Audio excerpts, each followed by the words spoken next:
afternoon. I'd like to call this meeting of the Town of Selma Planning Board to order. Appreciate everyone being here this afternoon.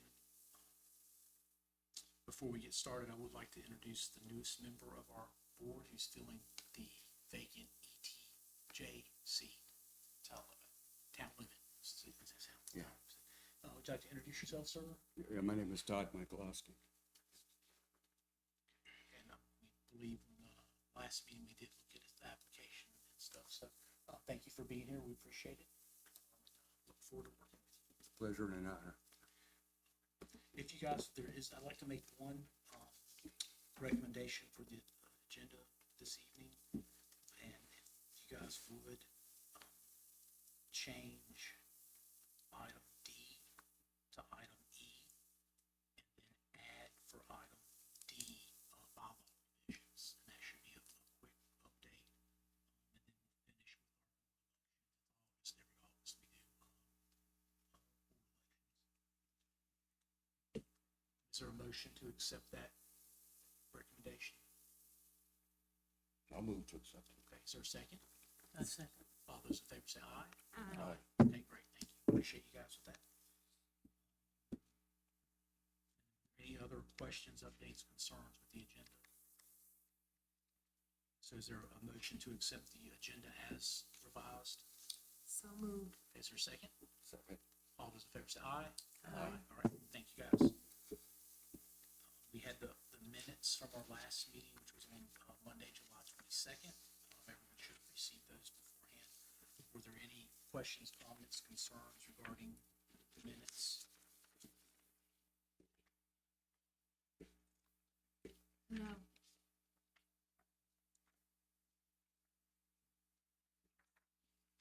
Is there a motion to approve the minutes as presented? So moved. Is there a second? A second. All those in favor say aye. Aye. Thank you guys for that. And then we will jump right in with our first business item. And with that, I will turn it over to staff.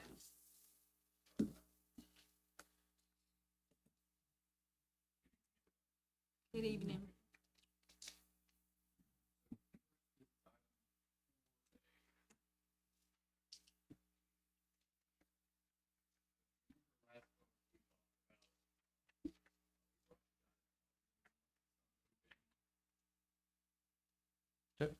Okay, there we go. If you remember last month, we spoke about, or we brought you guys an RV ordinance for your consideration, for your recommendation of approval. We had some good comments from Mr. Nixon and Bruce, and I believe Todd, you had some comments as well. I think we've addressed some of those, and after the agenda was finished, I thought of some other things that I would like to include. But we can go through this if you want. I don't know if you guys have had a chance to kind of go through some of these red line changes. But on that, one of the first comments that was brought up last month was by Mr. Nixon was, and this is paraphrasing here, if you were to allow an RV into a mobile home park, would the mobile home park have to conform to RV park standards? And so I looked at this proposed RV ordinance as well as the current mobile home park ordinances, and there were a lot of similarities. But ultimately, I don't think it's necessarily fair to ask a mobile home park to change, how they're change their standards if you're only allowing a handful of RVs within the mobile home park.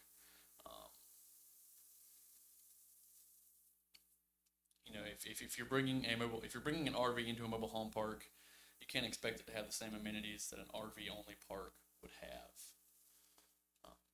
Like a lot of these, at least right out here in town, North Point, they have a designated bathroom facility. Well, I'm not going to ask every mobile home park in town to say you have to have a bathroom facility, because if you're going to bring an RV into a mobile home park, well, hope your RV has a bathroom. Just don't know if it's necessarily fair to the property owners to have to, change their existing establishment to fit the needs of one individual that's bringing their RV into the mobile home park. with the Class A, B, C, that's the little ones that I could put on the back of my Jeep to the great big huge ones that we see parked out at the Bojangles every now and again, right? Yes, sir. That's And the whole that was one of the spectrum. things we talked about maybe changing is, I mean, Dalton is our resident RV guy, his background, working with the dealership there.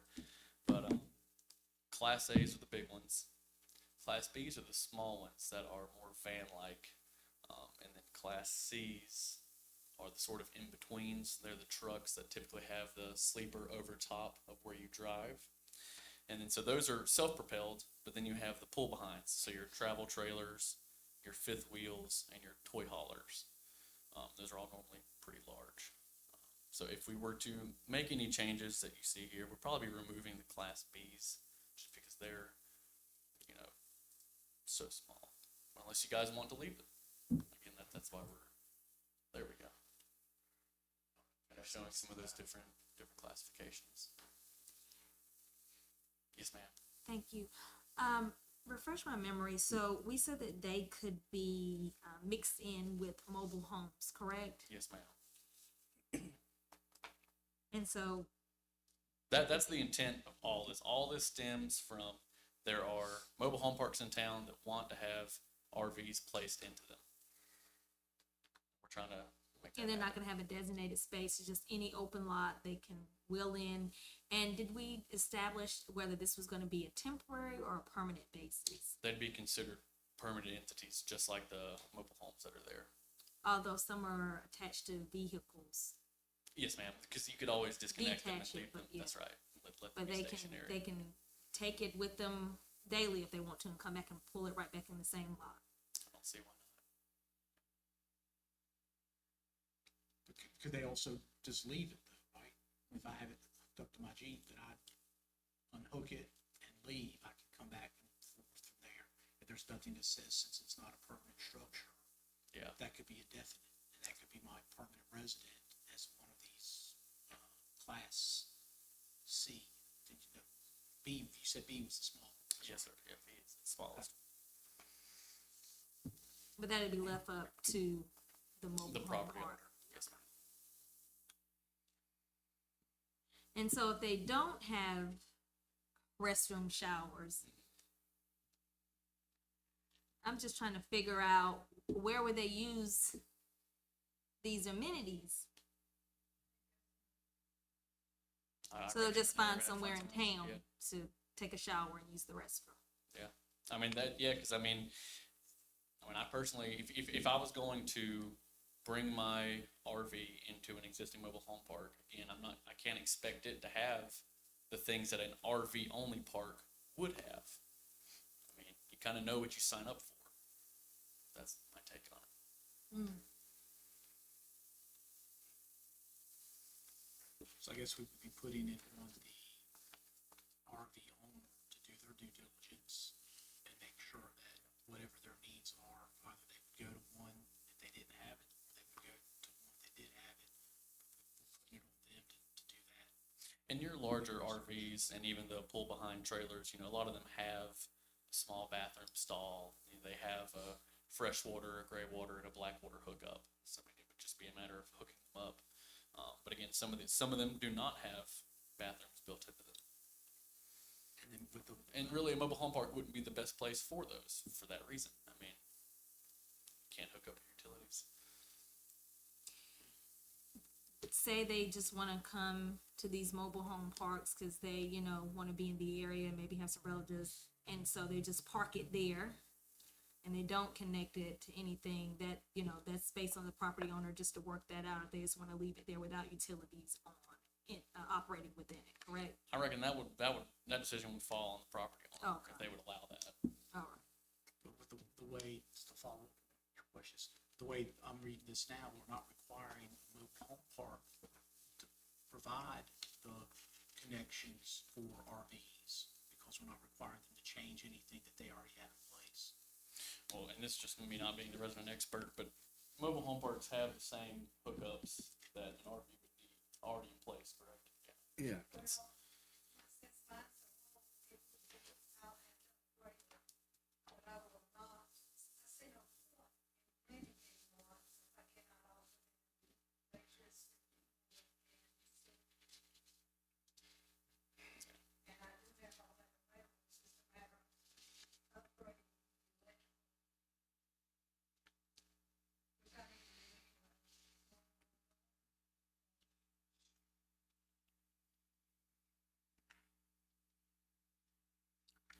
And the only So- other thing there, oh, sorry. go ahead. Oh, no, go ahead. The other thing there that was added was the evacuation plan. Just, cause it's something that I noticed that was in the mobile home park ordinance that was not in the proposed RV ordinance. I think that's a good thing, to have some sort of Yeah, evacuation I think plan. that's great. So I guess a lot of this is just, for the unknown, it's just left on the property manager of that area to kind of sort through. Yes, ma'am. If it's a existing mobile home park that wants to do a dual purpose of having RVs, if it's a new facility specifically for RVs, It would fall under, that's 17,570. that's right. Yes, sir. Yes, this is sort of a twofold ordinance here. Well, I think we've already been through 17-570. We talked a little bit about that already. Yeah, I think the only thing new what they were saying was T with the evacuation plan, but the rest of it. And this mirrors what you guys have seen from other towns. Yes, sir. Yeah. Any other questions for staff regarding our RV ordinance? Anything else from staff before we take this into consideration?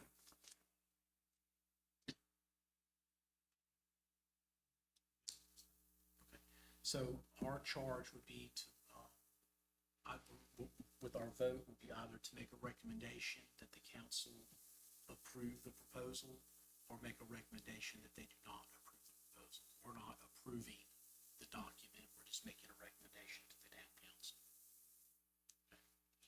I do have a couple questions. Okay. I mean, if they're coming in and they're expecting, Blackwater hookup, and they were able to do it, then they should do it, right?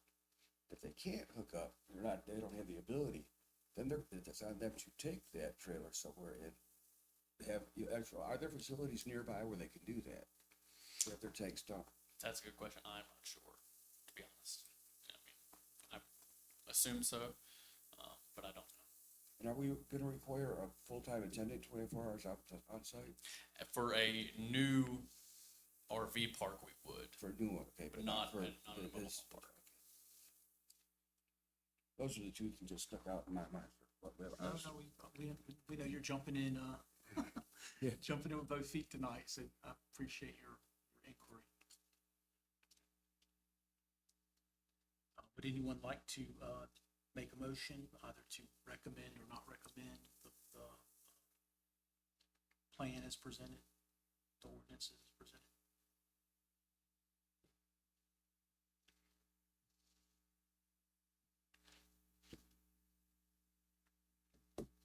I would recommend that we accept and pass along to the town council. Is there a second to that recommendation, that motion for the recommendation? Okay. All those in favor of recommending that recommend that town council approve the RV ordinances as presented, please say aye. Aye. Anyone opposed? One abstention? Okay. Yes. So the motion does pass. Thank you. Thank you, thank you, thank you. Let's look at item B, which is a follow-up to our previous conversations about our dumpsters.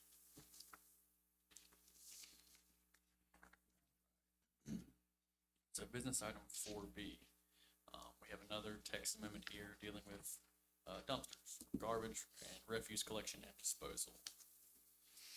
So again, we spoke about this at the July 22nd meeting, and it was tabled, so we could further dig into the ordinance and maybe make some edits. Some of the things you'll see is we added in a definition under section 16-211. There was already sort of a definition defining a dumpster. They called it commercial receptacle, but I think just layman's term calling it a dumpster just seemed more efficient. And another and all of these changes are within Article 8, garbage and refuse collection and disposal. So it's several different sections, but they're all underneath this same article in the UDO. And another one that we found to be important was in section 16.217, the pre-collection practices. So obviously before the dumpsters are going to be collected, ensuring that the site is accessible and dumpsters are not blocked in any way as to prohibit the collection. We've had a few issues where the Meridian truck couldn't access the dumpster, and so they just didn't pick it up. And we don't want that to happen.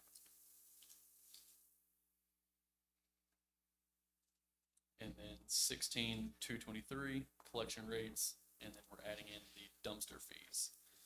And so refuse collection rates and dumpster fees shall be in accordance with the fee schedule, which is adopted by the town council.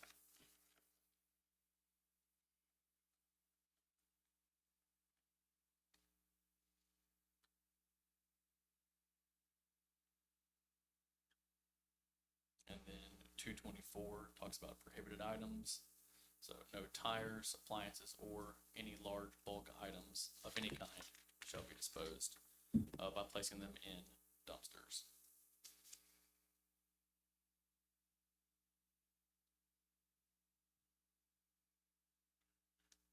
And then the last two. And the last two would be new sections. So 16.226, the illegal dumping fine. Any person or persons caught and identified illegally dumping into a dumpster they are not authorized to use will receive a $300 fine. And any persons caught and identified illegally dumping any prohibited items would receive that $300 fine. And then 227, dumpster site requirements. Locations of dumpsters are to be kept tidy and accessible for dump trucks. New and existing dumpster sites may require appropriate visibility screening. And what we're looking for there is, if it's visible from the right of way. I mean, if it's in an alleyway, we're not as concerned. But if it's something you can see from the right of way, want to pretty it up, have some sort of screening in place. And this is regarding the business that decide to use these, correct? Yes, ma'am. And I have the questions we talked about last month. I have those written down. One of the things Mr. Nixon brought up, which was, very fair point, was the responsibility. So the people who use the dumpsters that aren't theirs, those are the people that are going to be getting these fines. If by some means they can be caught and identified. Now, what the enforcement is going to look like, I mean, we're not asking everyone to put up a camera and monitor it 24/7, but if someone is caught, those are going to be the people getting the fine, not the business owners that, happen to own or, rent the dumpster. They're not the ones that are getting the fine. Unless they put something that's prohibited in. That's right, unless they're the ones that are dumping things that are prohibited. That's right. It's to catch the people that are abusing them. That's what we want to prevent. And then another question, I can't remember who asked, but the question was, do local businesses and or property owners have to go through the town and the service we use, Meridian? The answer is Mr. no. Nixon asked that. What was that? Mr. Nixon. Okay, gotcha. No, if buyer's choice. Some of the commercial businesses use Waste Management. There's some other, private contracted companies. So they don't have to go through the town, but obviously, we want, business for the town. But that was it for. Regardless if they go through the town's contractor or their own contractor, they still would have to comply with As far as the screening. making sure they're right on there. Thank you for making those updates. Yes, sir. Anything else regarding this item for the board to consider? No, sir, that was all I had. Guys, any questions? I have any. So again, we are not approving the ordinance, we are just making a recommendation to the town council whether or not to approve it. I will entertain a motion either way. I move that we make the recommendation. Second. All those in favor say aye. Aye. Anyone opposed? All right, thank you guys. And again, I appreciate you guys following up with the specific questions that folks are asking. Just helping us get a clearer idea. Next, we have 4C. Notice to. Yes, so item 4C, staff received direction to amend ordinance section 13-55, notice to abate, to cover excessive code enforcement violations, not just excessive vegetation. And you'll see it's just those two changes in there, changing it from excessive vegetation to any excessive code enforcement violations.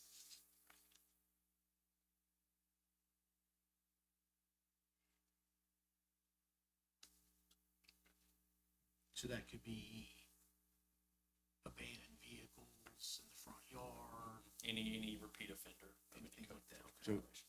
Excessive means more than one. Yes, sir. And nuisance, how are we defining that? There is a definition for nuisances in the UDO. I don't know that section off the top of my head.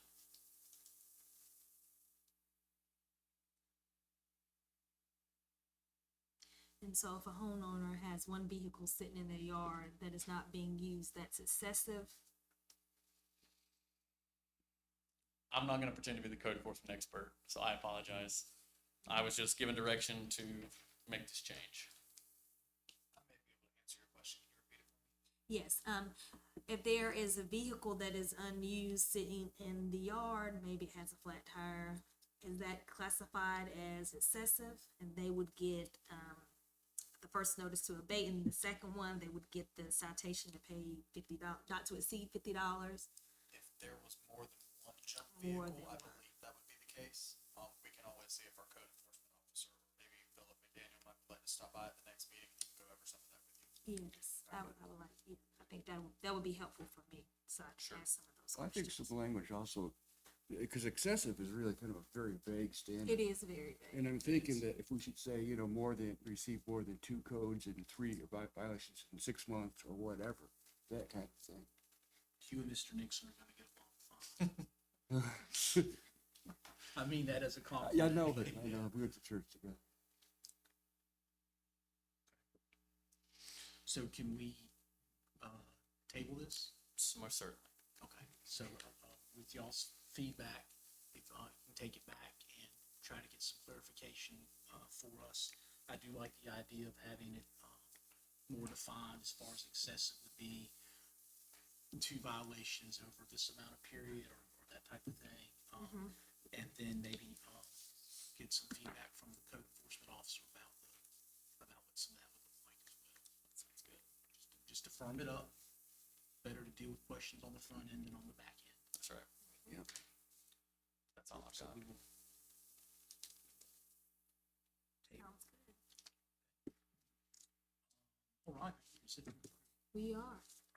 So 4D, appreciate Chairman, it, guys. would you mind if we can get a motion to table? just Oh, so I'm sorry. minutes So is there a differences? motion to table, the abate, notice to abate, agenda item, while staff does a little bit more research? So moved. Is there a second? Second. All those in favor say aye. Uh, Thank you, Tom. And then the bylaw revision, which is a separate handout from our, there's just one small change, which again, I think we just save everyone some, confusion and just firm it up. Section 2-28, meetings of the planning board, and I'll turn it over to the staff. I don't have much to add. I don't want to be too long-winded. But in the past, we've had a handful of meetings following holidays, and we've had to go before town council to get that meeting canceled or rescheduled to be approved. And this just allows a carve-out for us to amend the schedule without having to go through those channels. So a lot of times, Christmas Day falls on a Monday, and Memorial Day will sometimes fall on that, fourth Monday. Yes, sir. So this just helps us. We don't have to go, we just know what it is. And it does say it's rescheduled to the following Monday, but a lot of times if there's not a need to have the meeting, then we wouldn't need to meet. Because if it does fall for Christmas, then doesn't that mean it's gonna fall on one of the New Year's holidays too? yes. Wouldn't it? Wouldn't it? Might be the case. Yeah. What we can do is, Yeah. instead of, without looking at my calendar, I wouldn't know for certain, but just to cover our basis, if we take the word Monday out and just put week, Yeah. then that would still cover our basis from not having to go to council. So if you guys are inclined to approve this recommendation, you can just approve it with that small. Thank you, sir. I like it. So, changing Monday to week, is, to help me out with, even though it's the planning board bylaws, the council still has to approve any changes. So again, our motion would be to recommend the council Changes. make, accept the changes. Yes, sir. So is there a motion for council to accept the changes for the bylaw revisions? So moved. All right, is there a second? Second. All those in favor say aye. Aye. All right, thank you for catching that. That's, comes up a lot more than what you think about. And then our, last item of business, as we've shared with you guys previously, each of us has a different window of time for our term on planning board. I believe it's a 2-year term, 2 or 3-year term. So everyone's term is up. If you want to serve again, you need to resubmit an application. And so with the board chair and the vice chair, those positions just run August to August, regardless of what the person's term is. They're 3-year terms. 3-year terms, 3 years. And so, what we need to do tonight, since it is August, is elect a board chairman and a vice chairman. Ms. Salt, who was the vice chairman of the last couple of years, stepped down back in June, and we just decided to wait till August and do it all at once. So, I will say if the board is so inclined, I'm willing to serve as chairman again. If the board's not so inclined and someone else would like to do it, then, so be it. But I am inclined to serve for another year. But we would have a new vice chair who's pretty much, if I have to be out, they follow up a lot of times with double checking the minutes. It's one of the things Ms. Salt did for us. She did a good job with that, double checking the minutes and that type of thing. But if I'm out, so we need to have someone at the meeting, which sometimes happens occasionally. I didn't know if I was gonna make it tonight, to be honest with you guys, but with it being the first day of school. But that would kind of basically be the roles of the vice chair. So, with that, we'll open it up for discussion, and then if anyone would like to make a motion, then we can go from there. Chairman first, and then vice chair first. Vice chair first. Everybody doesn't have to be present to do the vote. We can conduct business with a quorum. Now, Okay. if we want, I think we'd be okay to table this to make sure Mr. Nixon and Mr. Bartlett were here, so that all 6 members would be present while we do this, while we do have board elections, but we would not necessarily be required to do that, because we do have 4 out of 6 gives us our but I would be okay with that if that's what the rest of the board would do, is push them back to the September meeting. That's fine with me. My recommendation is to push it back to September, but one voice. So is that a motion? I motion that we push the board elections back to September. Is there a second? In a second. Okay. All those in favor say aye. Aye. All right. We're all on the same page, and we'll let Mr. Bartlett and Mr. Nixon know we did that.